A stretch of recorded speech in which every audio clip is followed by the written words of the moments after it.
চোখের জলগুলো আমি যেভাবে দেখছি সেটা সত্যি হার্টব্রেকিং।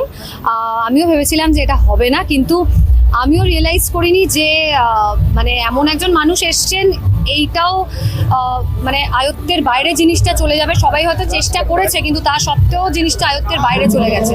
এটাই চাইবো যে আমাদের কলকাতা যেন আর বদনাম না হয়, আর সব যেন একটু প্রি প্ল্যান করে আনা হয়। কারণ কোথাও না কোথাও আমরাও মানুষ, আমরাও যখন টিকিট কেটে যাই আমরাও কিন্তু চাই যে যার জন্যে এসছি টিকিট কেটে তাকে যেন আমরা দেখে ফিরতে, কারণ ওটাই স্যাটিসফ্যাকশন আমাদের।